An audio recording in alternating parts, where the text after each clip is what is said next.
Hi there, this is Steve Spurrier. You can join University of Florida Hall of Famer Shane Matthews and also the two-time SEC Player of the Year every weekday as he brings you all you need to know about the Florida Gators, including news, analysis, opinions, and some of the biggest names in sports.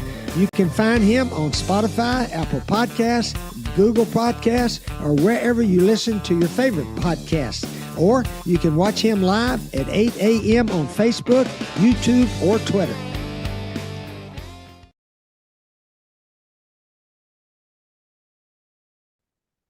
Good morning, a live edition of PodUp with Matthews in the morning, coming to you from the International Diamond Center Studios, locations across the state of Florida, right there in Celebration Point in the heart of Gator Nation.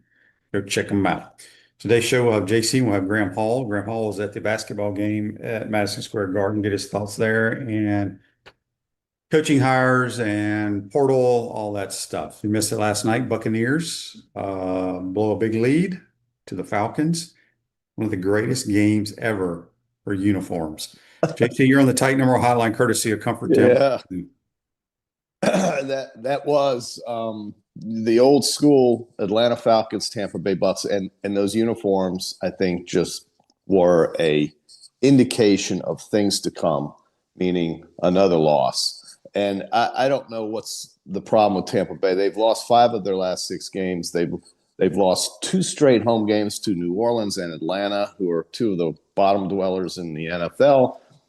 Atlanta had 19 penalties for 125 yards, but they had almost 500 yards of total offense. So it's really confounding to me. I think Tampa Bay, now at 7-7, needs a little help, but they can also win, play their way in, because they play Carolina 2 out of the last 3 times, and Carolina's 7-6. So Carolina's at New Orleans. Let's assume they win that game, but that's not guaranteed. But let's say they do. They go to 8-6. Tampa Bay plays Carolina 2 out of the last 3 weeks, starting next week, and then they have Miami in between, and then they finish at home with Carolina on January the 4th. So Tampa Bay can still play their way into a playoff spot. The only chance they have for the playoffs would be as a division winner. That would carry the 4th seed in the NFC. Carolina, meanwhile, at New Orleans, then Tampa, of course, they have Seattle at home. So a very difficult game for Tampa Bay, because Seattle is also trying very hard to qualify as a NFC West division winner. Otherwise, they're a 5 seed as a wild card, the top wild card team. So they also play they will play Carolina, and then at Carolina rather, and then the Panthers end up, as I said, with Tampa Bay. So it's really hard to understand it. You let Kyle Pitts go crazy, 3 touchdown catches, and you lose another home game to a team that's going nowhere. It's hard to believe. Very true. Not a whole lot to talk about other than, well, I guess we do have a lot to talk about. Well, I want to get your thoughts on the Michigan situation, Jason. Oh, I think it's tragic. I don't know what it is with these coaches in the state of Michigan. The first thing I thought of was the Michigan State coach who just blew $90 million because of an affair he had with some staffer. His name was, why is it, who I'm talking about, the Michigan State coach. Mel Tucker did the same thing, just threw away his career, essentially, and maybe his life. Sharon Moore, this also sounds somewhat violent as well. There was a police report, an arrest. He's now being held in jail. This man's lost his mind. And so that's what I think about it. I think this is a man who lost his mind. He lost his way. If he's guilty, now, of course, there's due process, but I think we know how this kind of goes. The University of Michigan doesn't just fire you for cause if they're not certain of the result. What's interesting, JC? Michigan's had a lot of controversy the last few years. Oh, my God. You go back to Harbaugh with this whole deal. He's got a 10-year show calls in college football. Right. The whole cheating scandal. Yeah, it happened. It happened. Supposedly a lot of people knew about this, but if he'd beaten Ohio State, it may have gotten swept under the rug, supposedly. Oh, well, that would be so wrong. Yeah, I agree. But I think Michigan needs to clean house. I think so too. They need to get rid of anybody that coached for Harbaugh. All of them. They just need to start over. All of them. I mean, they have a national championship, but you can't tell me that there's not some sort of a taint to that. With that staff, with the things he got away with the lack of accountability. The conference trying its best to save face, suspending him for this game or that game, letting Sharon Moore pick the game he gets to be suspended for. It's just a fraud. And you're right. They have to fumigate that football program, and that's going to be the job of the athletic director and president. I think that's where they're headed. There are a lot of names, QB, on the board still that people believe still have an opportunity to coach at Michigan. One of whom is in the playoff at Alabama. His name is just being thrown around like it's a dish rag. This is a team playing in the playoffs. This is a team that, believe it or not, people believe can beat Oklahoma on the road. This is a team that's looked horrible offensively, and this guy's name is at the top of the list to coach. Well, it was at Penn State until Matt Campbell came, but now it's at the top of the list to coach at Michigan, believe it or not. And anything can happen. I mean, after what we saw in the last 2 weeks at Ole Miss, what we saw at LSU earlier this season, you can't be surprised about anything that happens with these coaches. And they have the freedom to go where the hell they want to go. So I will be interested to see where this all ends up for Michigan, because that's a top job for sure. Oh, there's no question. That's the all-time winningest football program in the history of the game. In terms of games, let's just make that clear, okay? Well, that's a lot of games, JC. Yeah, that's not championships, QD. Well, some of y'all's are just self-claimed. Some of everybody's are when it came down to a vote from the AP News Service. I mean, Notre Dame's, there's plenty of theirs that should be questioned as well. We can talk about that all day. But Michigan has nothing in relation to Alabama in terms of championships, either through the conference or national. Okay, they can't compare. And neither that can still Notre has Dame. nothing to do with the all-time wins. You can count all the games. We're talking apples. We're talking apples and oranges. I'm talking championships. Firm foundations for generations. You Okay. stand on it. We stand by it. You would rather win games than championships? You'd rather No. I'm just saying. I'm just stating a fact. Yeah, and I'm telling you, who cares? Okay, that's fine. That's your opinion. Okay. The Gators came out with their football schedule last night. They open up at Florida Atlantic. Then they play Campbell at Auburn. Hadn't been to Auburn since 2011. Play Ole Miss at home, at Missouri, South Carolina at home, at Texas, Georgia and Atlanta, Oklahoma Sooners roll into town, at Kentucky, Vandy here, and finish the year at the semis. So very doable schedule, in my opinion. Yeah, I mean, it's a lot better than FAMU. I mean, I look at 3 teams on here that I say right now, I feel like I don't care what happened last year. I'm just going by new coach, new offensive coordinator. We don't know. Texas will be difficult. Georgia obviously is going to be difficult, and Oklahoma is going to be good next year. It's just 9 games is great. I mean, that's where it comes for me. I just think it's time we had that. Don't you? Yeah, but I mean, I think we have a very favorable schedule for a change. It would appear to be easier for sure. Yeah. It's a lot easier. I think Vanderbilt goes backwards without their quarterback. I think Kentucky, who knows what they're going to be. Florida State is a mess. South Carolina is a mess. Yeah. Missouri going there will be tough, but who knows?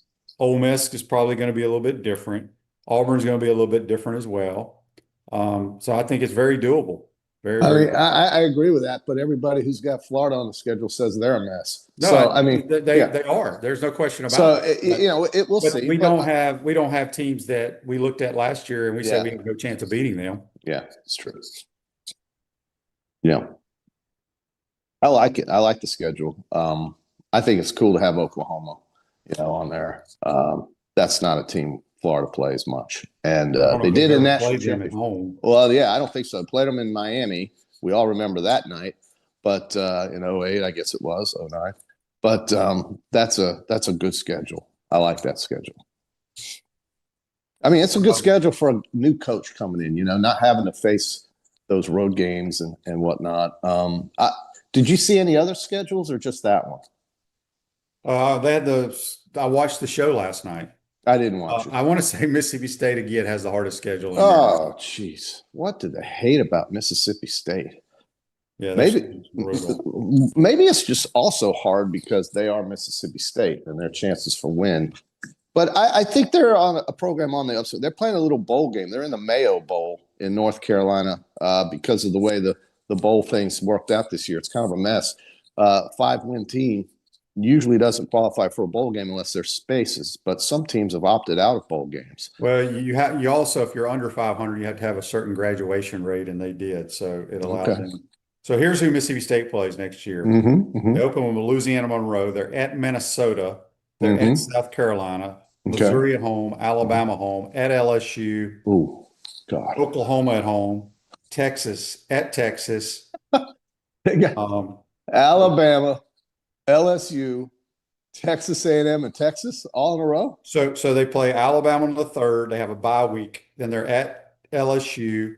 Then they're home to Oklahoma. Then they go to Texas. Then they have Vandy. Then they play Auburn, Tennessee Tech, and Ole Miss. Brutal schedule. Well, this is the league, right? It's a league of carnivores. Tough league to play in. Everybody realizes that going through except people in Notre Dame, they don't quite get this. But when you have a conference schedule, when you play in conference games, 9 games, it is harder than if you're just some guy picking games as an independent schedule, And Notre Dame doesn't get that. I hope they join a conference, but I really couldn't care less, actually, at this point, what they do. Yeah. Art on YouTube brought to you by Quality Plumbing says, Shane, do you think James Madison made Napier get an OC? I don't know. Don't care. I don't know why anybody cares. Because I've said this, and I will stick to this. Just by hiring an offensive coordinator, what makes you think things are going to change? Because there's only a handful of good offensive coordinators in college football. The only example I would give you is Drinkwitz did it. And so it worked out for him, but they still, they still losing a bunch of games, JC. I hear what people are saying, but until you're on a football team in meetings and you can tell me a solid play caller that's going to want to come from somewhere else. Well, I don't want to hear about it. And again, I don't give a damn if I don't care if Coach Spurrier goes and calls plays for Billy Napier.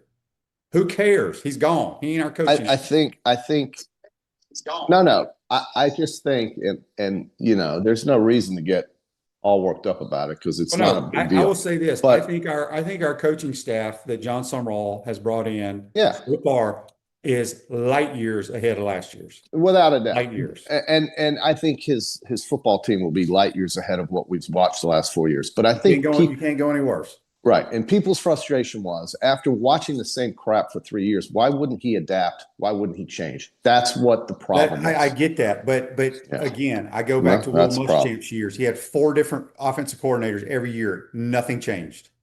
No. Nothing changed. Electronics World Integration Design Specialist for Smart Home Automation and Entertainment. Let Electronics World bring the Florida Gators, college football, basketball, and NFL to your living room. electronicsworld.net. So good luck to him. James Madison. I don't know why anybody even cares about that anymore. He's not your coach anymore. Well, I guess because for 4 years he was their coach. He was, but he's not your coach anymore, and so be it. So be it. Brian Kelly to Michigan is what some guy believes. I've heard that. Brian Kelly. I can see that.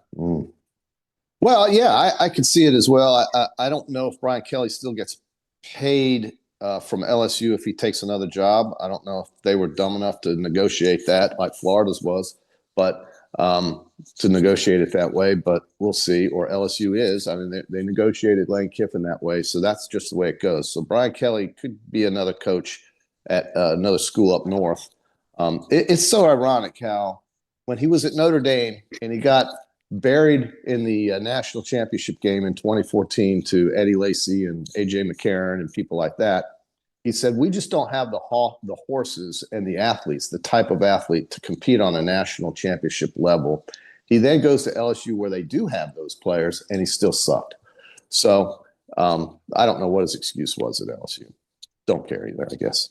It's not nobody cares. This Day in Sports brought to you by Campus. You sure as hell don't care. I mean, I can tell you don't care.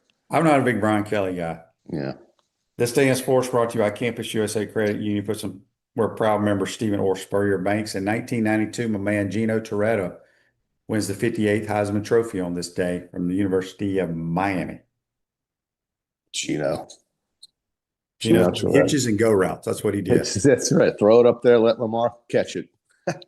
Yeah, that's Who what else? their Who else offense did he was. have? He had Lamar and what was the other guy's name? Kevin Williams, I think, Kevin Williams. Fast. Wow. Yeah. and Horace Copeland, I think. I like them at Texas A&M. I think they win. I think they win at Texas A&M. I really do. By the way, QB, we've got a couple football games to talk about this weekend, 2 in college and some NFL games if you want to pick them. All right, let's do a Peachland Dental. Gator Nation is #1 choice for dentistry in Port Charlotte and surrounding areas. Go visit them at peachlanddental.com. There's a coach that I think is one of the best football coaches in America that never gets attention, except at the place he coaches, where he is as safe as Bear Bryant was, and that is Jeff Monken. I think he is one of the best football coaches, just a pure football coach. You know, the guy that wears a sweatshirt that says coach with a whistle coming down around his neck. Jeff Monken and what he does at Army is amazing. Really, what the service academies do is amazing because they don't use transfer portals and things like this. And I would guess their NIL is probably not spectacular. In either case, they win some football games there.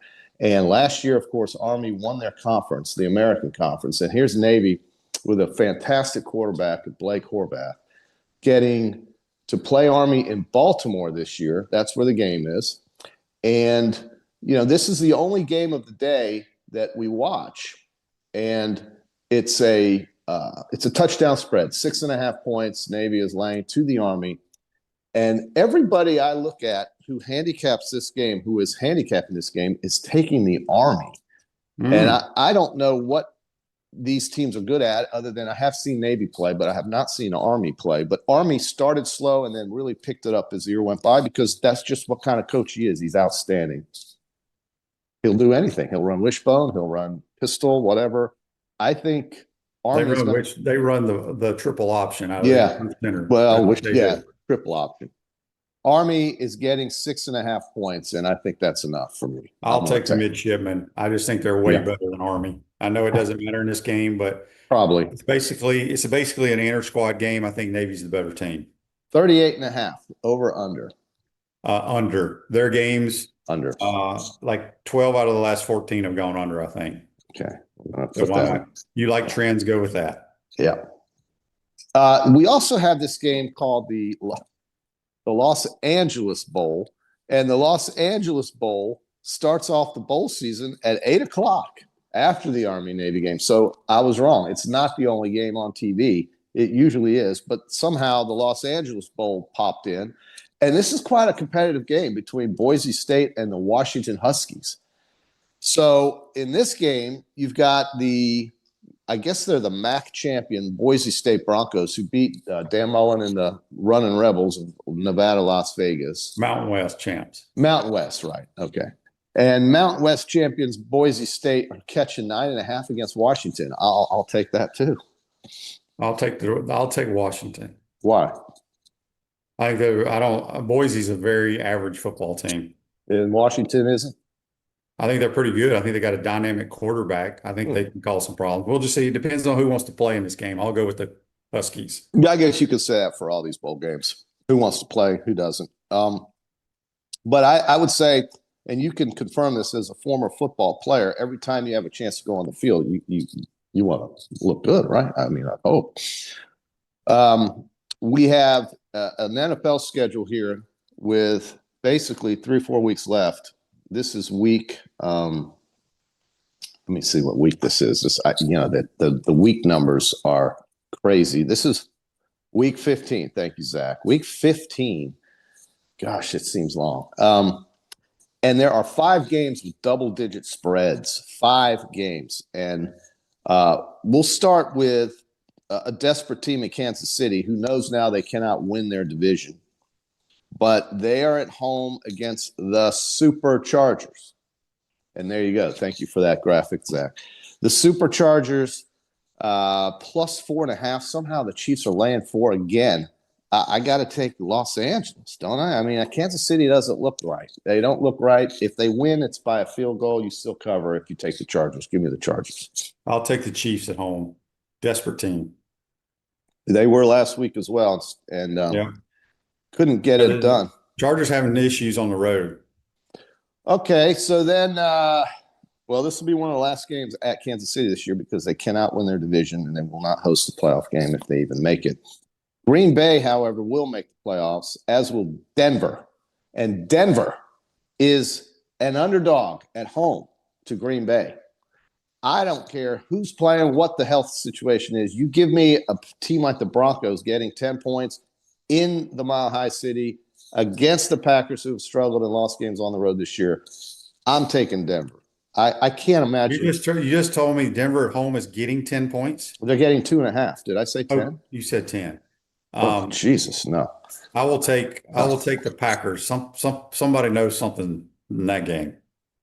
Why would the Packers be favored on the road? Well, because I think the public loves them. They love the fact that they won last week at home. They won at Detroit last time they played, I think it was. Then they won. Did they play last week at home? I can't.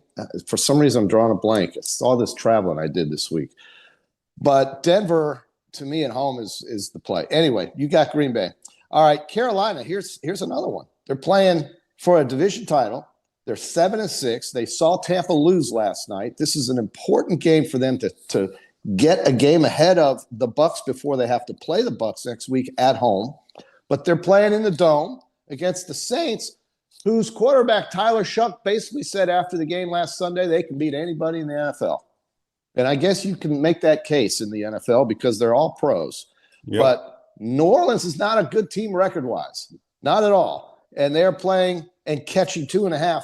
I'm going with the team that's trying to win something. Even though that was Tampa last night and they lost, they choked. They were up 14 points in the fourth quarter. That's a gag. And 3rd and 28, QB. Rarely do you get a first down on 3rd and 28, but Atlanta did. Carolina, 2.5. Laying 2.5. Give me the field goal winner over New Orleans. I'll take the Saints at home. I mean, the line makes no sense. I mean, JC, you got a bad football team. They should be like a 7-point underdog. Yeah, it's the NFL. I know. That's why they trick you in taking the team that they trick you. Carolina they got to win this game. They're going to get blasted. Well, they do. They're not getting blasted. How are they going to get blasted? You're going to get blasted. You could take New Orleans as the on an alternative line and lay 2.5 with them if you want some odds. Miami plus 3.5 at Pittsburgh in the coldness of Pittsburgh. I don't care. Anytime it's below 40 degrees, the Dolphins lose. They're like the hottest team in the league, aren't they? But they've won 4 in a row. And they're still mathematically very much alive at 6 and 7 for a wild card spot. I'm really hoping they don't get it because I don't need to watch the Miami Dolphins as a 7th wild card team, 7th seed, lose to a number 2 seed Buffalo or somebody in cold weather. I don't need to see that. We've already seen that. It's Tua can't play in that stuff. I think Pittsburgh rails them. Even though it's 3.5, I'm taking the Steelers at home. I guess I'll take the Steelers at home on that one. Pittsburgh beat Baltimore last week. Would not shock me if the Dolphins win, though. Yeah, well, they are on a little bit of a run. How about 44-year-old or 48-year-old or however the hell old he is, Phillip Rivers and his Colts? This is one of those double-digit games, and there's 5 of them this week. They're at Seattle, who's just burying people right now, maybe playing the best football on all 3 phases of anybody. But they're getting 2 touchdowns, 13.5 at Seattle. And some people like that, and they're taking the Colts. I didn't know the line was going to be that high. It's huge. Well, there's the Seahawks are probably the best team in football. They're playing the best, I would say, yeah. I'm going to take the Seahawks. I usually would not do that, but I'm going to take them. Yeah, I can't see myself taking Phillip Rivers and the Colts. I can't see it happening. Here's another double-digit game. I'll be at this one in all likelihood on Sunday. And that's the Jets, and I don't know who their quarterback is or what's going on with them, but they're catching 11.5 at Jacksonville. I'm going to take the Jets getting the points. Okay. I want to Brady Cook. Brady Cook, it might be. Brady Cook. Brady who? Zach? Did you say Brady Cook? All right, Zach can't. Brady Cook. Brady Cook. The Yeah. guy from Missouri? Yeah, Brady Cook. I don't know. Has he ever played in a pro game? I think it's Brady Cook, QB. Oh. Okay. Yeah. So he gets to look at Hines. I'll just keep my pick. I didn't know he was their quarterback, but who cares? It is Brady Cook. He was 14 of 30 last week, 163 yards. I'm taking James. And then we have a game in Dallas with, I can't even read my own writing here. This is horrible. The Dallas Cowboys laying 6, and they have the Vikings, Minnesota with JJ McCarthy. Dallas, Minnesota +6. I think I'll take that. I'm rooting for Dallas to win, but I saw Minnesota win last week. McCarthy's somewhat concussion free. Is this game in? Where's this game being This played? game is in Dallas. I'm going to take the Cowboys at home. Wow, that's rare. You don't ever take the Cowboys, but that's 6 points you're laying. So we'll see if they can cover that. They have a total in this game at 47.5. So they're looking for points. I just like the way Brian Flores stacks up that defense. If the offense can score points, Minnesota's dangerous. So we'll see what happens. I think at Dallas, they really needed a win last week, and they failed in a really big game. They needed to win that. They're 6-1. They lost I think it was at Detroit on a Thursday night last week. So they're a little bit more rested up, but 6-1, it's looking rough for Dallas to make the playoffs. They're going to probably need some help. Minnesota is probably out of it. It's the Bears and the Lions and the Packers out of the NFC Central, or North, rather. North. Skip on Facebook Live, brought to you by Melon Law, says Campbell has a football team. Yes, I think they're in the same conference as Kerwin's crew, or anyway, maybe SoCon. Do you know what their nickname is, JC, the Campbell? Campbell Camels. The Camels. Mm-hmm. Campbell Camels. Yeah, that's right. Yeah. And then James on Facebook Live, brought to you by Melon Law, says, Shane, could you give me the quick rundown of who has entered the transfer portal from the Gators? The only one I know is Tunkara, a freshman wide receiver. We'll ask not Zach, but we'll ask Graham Hall. Graham. He keeps up with all that stuff. The portal. I don't know. I mean, first of all, the portal really doesn't open, I think, till January 2nd or 3rd, something like that. That's right. I don't think we're going to lose a lot of guys. They're making a lot of money, people.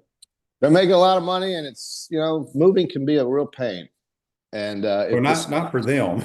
Well, I know a whole lot, JC. You're right. Just pick up your belongings and get on a bus or a plane. But this coach, I think, is going to really have it going. And listen, let's not forget, he's coaching another game next weekend. He's coaching on Saturday, and he's coaching in Oxford, Mississippi against Mississippi for the Tulane Green Wave. I think you're going to see we'll talk about these games next week, UB, but I think you're going to see a much more competitive game than what you saw last time between these two, just because I think Tulane's better. They're better. Tulane played their worst game of the year. The quarterback played terrible in that game. But Getzlaff is a real deal. I think he's pretty damn good. I like him. I think this coach knows what he's doing. Obviously, you're going to look at a game that's a double-digit spread and probably finish inside of that. I know Ole Miss is talented. They've had a lot of things going on in their life, but they're focused. I get it all. I'll be in Las Vegas next week, and I'm going to try my best to get up at 5 a.m. so I can join you, QB, on Friday as we go into that big weekend. Got to do what you got to do. I'll make it. I'll still be on. My body will still be on Eastern time. I think I can make it. But that'll be fun to watch those games, and I can't wait for the playoffs to start for sure. All right, that'll be it. JC, have a good weekend. We'll see you on Monday. We're going to take a quick timeout. When we come back, we'll be joined by Graham Hall. We'll get all the updates on coaching changes, roster changes, roster movement, what have you. You're watching and listening to PodUp with Matthews in the Morning from the International Diamond Center Studios. We'll be right back. Our premium sponsors are Atlantic Roofing, Campus USA Credit Union, International Diamond Center, J.F. Hayden's Craft Liqueurs, Los Linderos Tequila, Meldon Law, Titan MRI and Imaging, Castaway Sauce, UF Health Orthopedics. Gridiron sponsors are Baker Sports, Comfort Temp, Florida Cracker Oyster, Electronics World, Gallo Car Wash, Miapa Latin Cafe, Peachland Dental, Quality Plumbing, Ruse Ogre State Farm, Silverback Concrete, 84 Lumber, Big Mills Cheesesteaks, Celebrate Primary Care, Gator Bait Media, Florida Cracker Kitchen, Gator Dominoes, Ironwood Golf Course, McDonald's of Gainesville, Tropical Smoothie Cafe, UF Bookstores, Advocare, MG&A Wealth. Remember to like, follow, and subscribe so you don't miss an episode. And to advertise, call my man Freddie, 352-284-3733. Hi there, this is Coach Steve Spurrier, and I want to let you know that by popular demand, Spurrier's Gridiron Grill's delicious brunch is now served in a premium buffet. You have spoken, we have listened, and we're now serving Gainesville's only elevated buffet, complete with an omelet station, ginger sage chicken sausage, shredded short rib, and of course our chicken and waffles. Plus, you can enjoy bottomless mimosas and Bloody Marys. So join us every Saturday and Sunday from 11 to 3 for the best brunch in town. The jewelry store with the most likes, the most positive reviews, the most raving fans is International Diamond Center. IDC is definitely a place that I will come to as long as I live here. This will be my go-to place always. Literally the best jewelry store in town. You'll make friends for life coming in here. I felt like family from the beginning. The value was extraordinary. I've got a beautiful diamond on my finger and I'm very proud of it. International Diamond Center. I'm very happy to show it off. At Celebration Point and online at shopidc.com. What's up, everyone? I'm Mike Pouncey, and this is my twin brother Marquise Pouncey, and this is Life After Football. Let's go.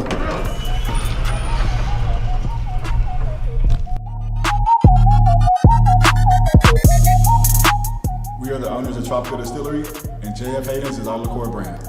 We have 5 different flavors: a mango, a lychee, an espresso, citrus, and key lime pie. We pride ourselves on not only being a Florida-made brand, but also a cocktail solution. With that being said, cheers and go Gators.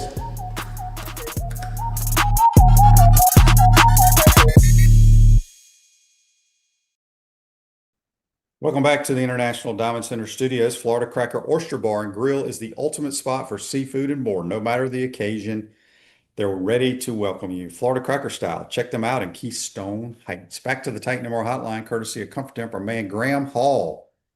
Just back from New York City. How was that trip, my man?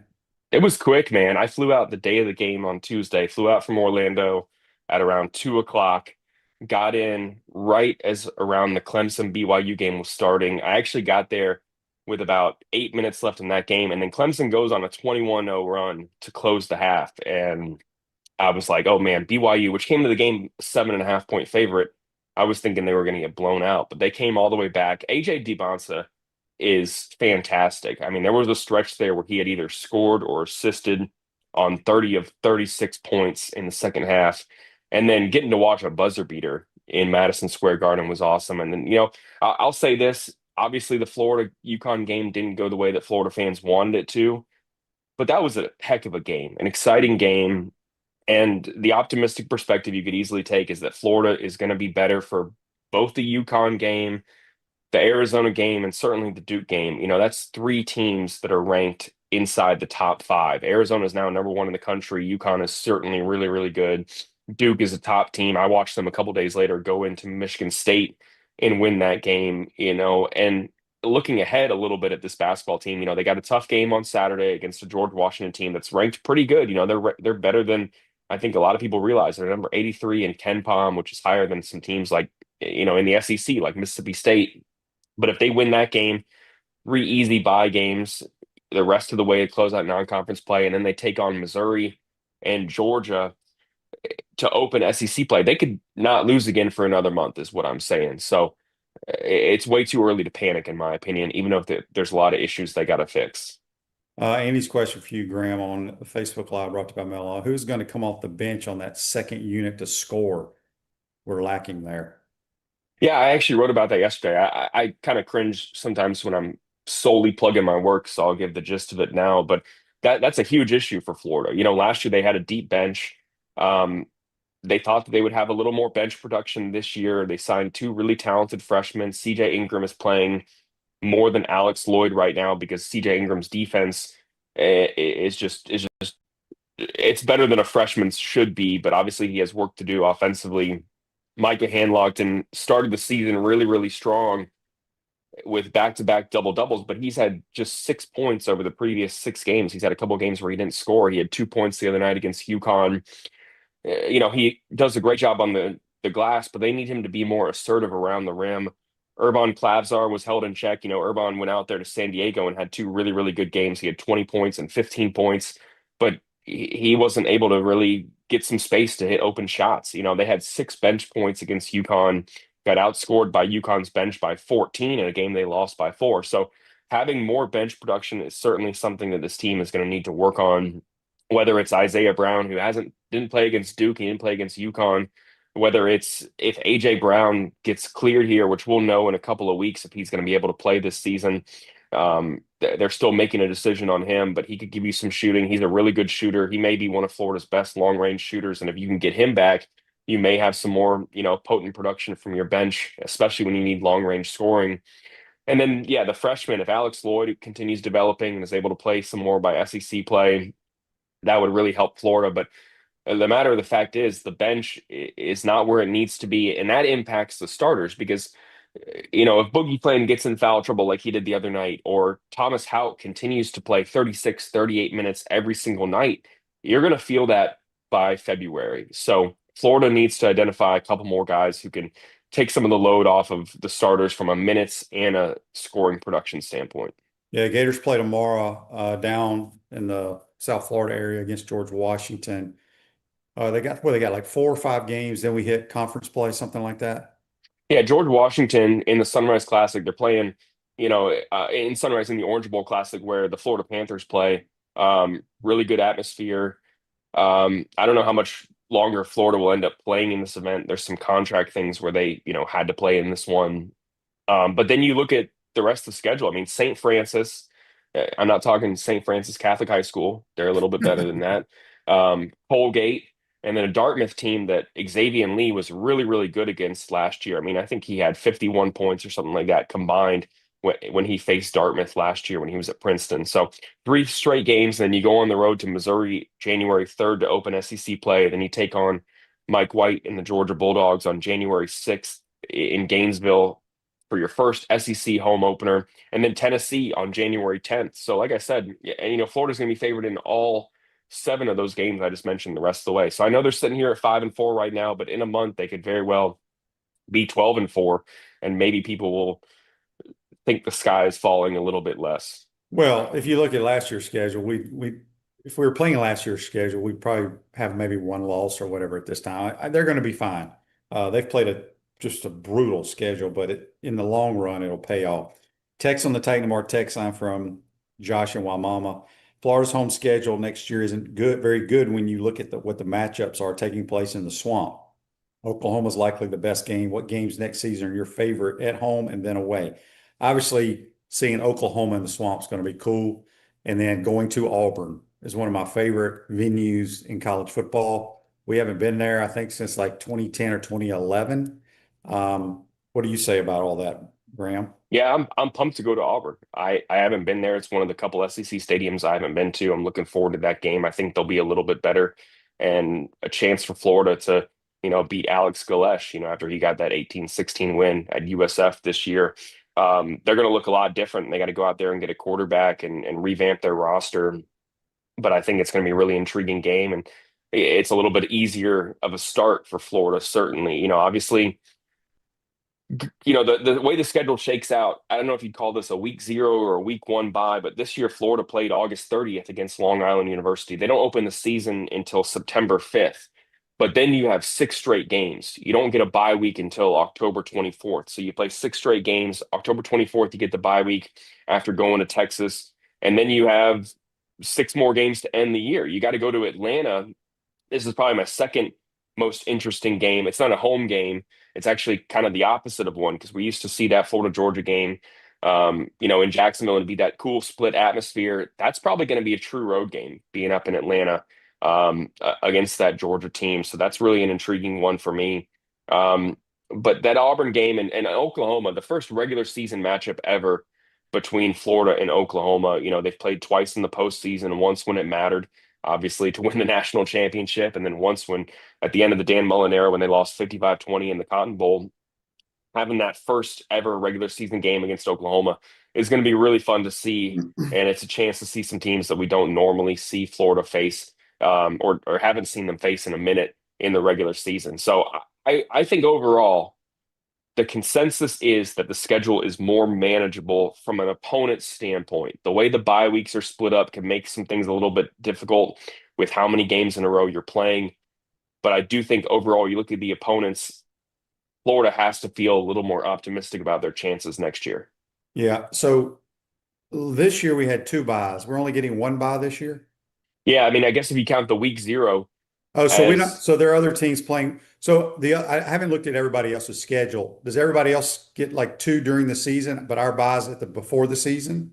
I'm not certain of that. I do think that with the 9-game SEC schedule, that most teams are going to end up just having the 1 in-season bye. Okay. But there are definitely going to be some teams that play as early as, I believe, August 24th.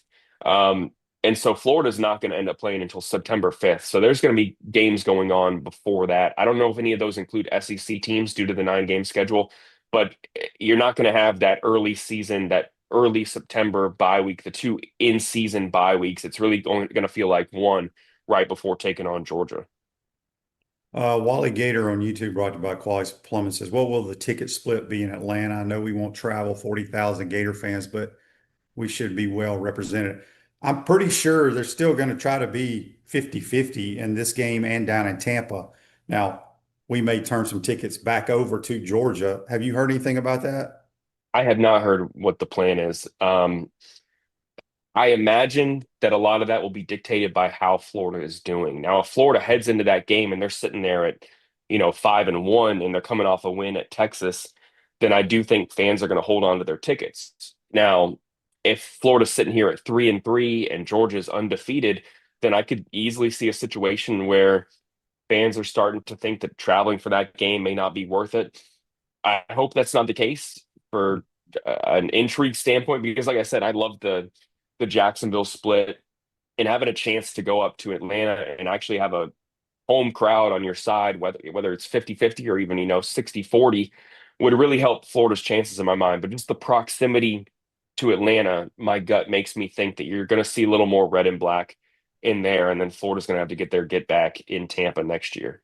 Yeah, or no doubt. 2027. All right, let's talk about the coaching staff so far, what John Sumrall has hired, your thoughts on those guys, and when the rest of the staff may be all filled out.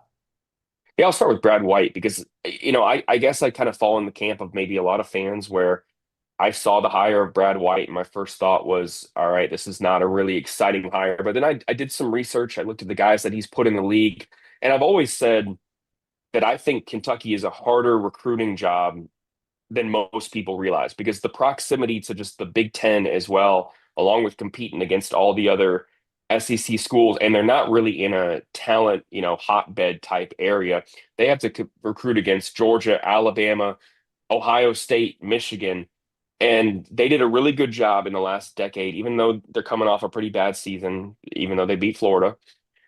They did a really good job at evaluating early and building relationships and landing guys. And he had 4 top 25 defenses. So the more I thought about it, I thought that he would do I think he'll do really, really well here. I think you're going to see a little bit more of traditional defensive scheme rather than all that, creeper stuff we saw mentioned. I think they're going to do a better job at taking advantage of the talent on the edges.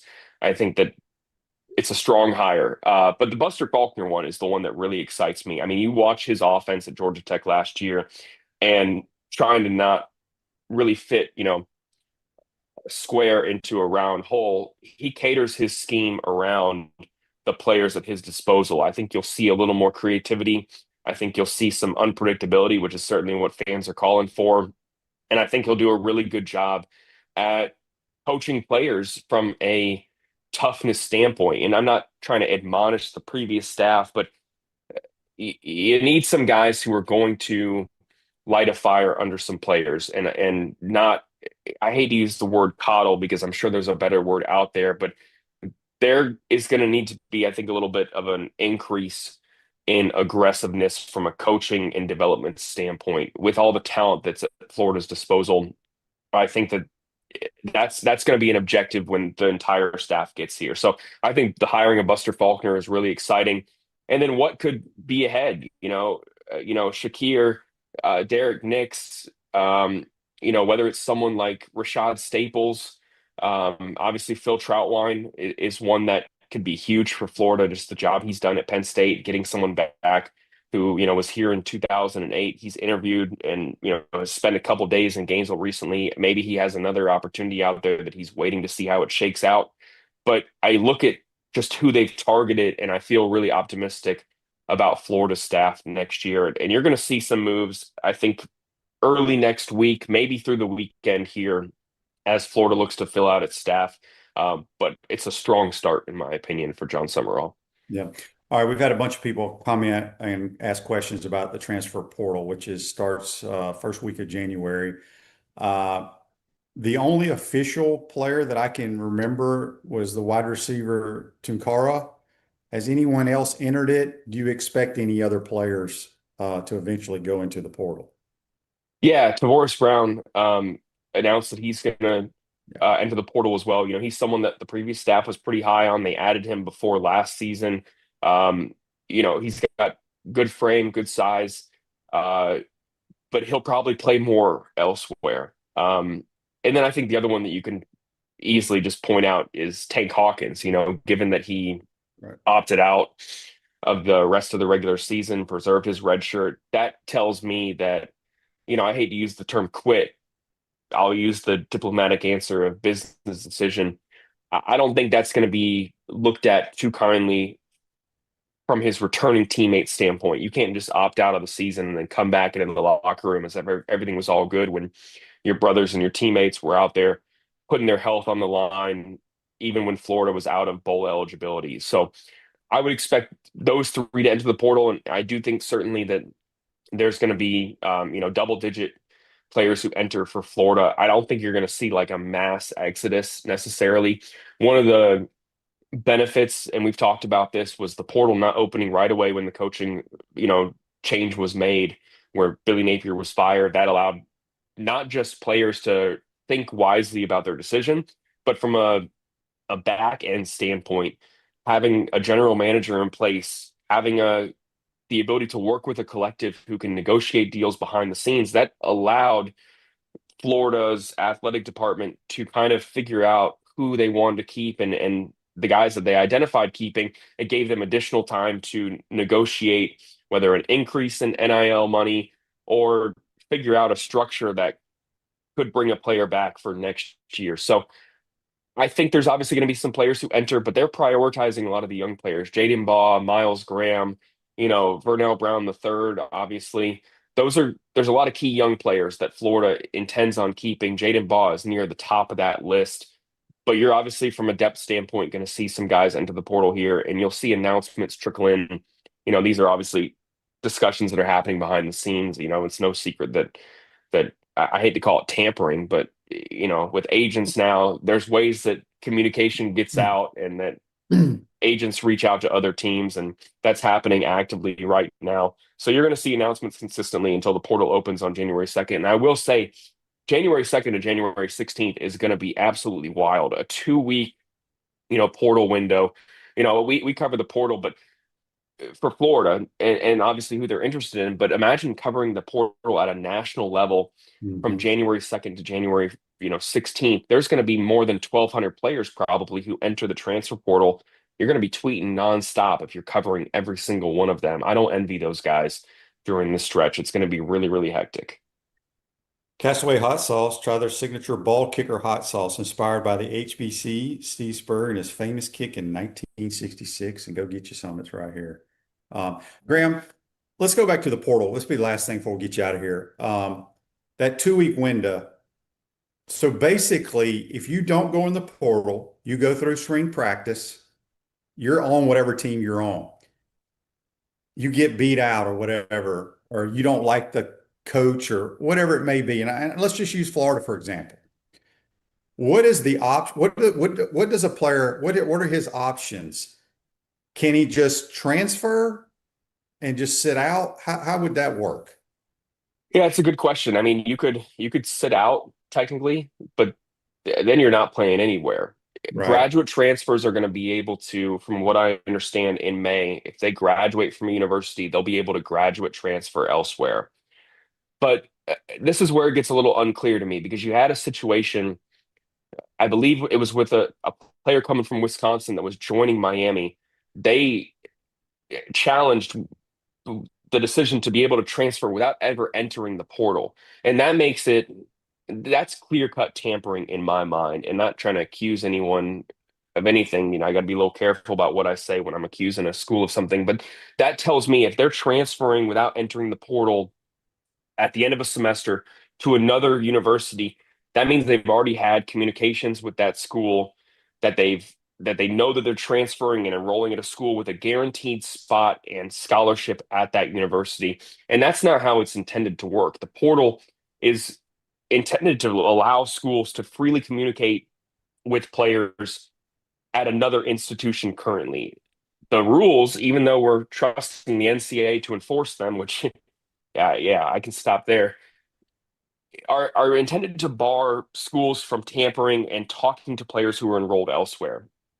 That is happening, though. I mean, it happens at a high rate. It happens at the end of games. It happens when players get back on the bus where they're hearing from other coaches left and right, and their agents are communicating behind the scenes. So we know it happens, but they're not intended to be able to transfer without entering the portal. With all that said, there's nothing really stopping them from doing that. I mean, if you're a great student at a place like the University of Florida and the spring semester ends and you've received all your credits, nothing is stopping you from unenrolling from the university, quitting your football team, and quote unquote applying for eligibility at, say, to get into school as a transfer at Alabama or Georgia, and then you quote unquote get accepted just off your own merit, and then the head coach hits you up and says, "Hey, I saw you enrolled here. You played at Florida last year. We want to have you on the football team. Here's a scholarship." Nothing's technically stopping that from happening. So it's why a lot of people roll their eyes when they talk about tampering and the transfer portal being the sole way that teams can acquire players and that players can leave. So technically, there's only one window, January 2nd to 16th, but I cannot rule out whatsoever players being able to just transfer freely without ever hitting the portal. Graham, great stuff as always, buddy. Let everybody know if y'all got any specials or how they can follow this craziness that will start here in the next Yeah, man, it is crazy. It absolutely is. I'm hoping that I can close my computer during Christmas. We'll find out for sure. Always a pleasure to join you, man. We're doing 50% off through the end of the month. Come join the message board. We're tracking all the moves, whether it's something, we're hearing, whether it's a crazy tweet, whether it's from Spurrier's Gridiron Grill of all these coaches, sitting around a table here.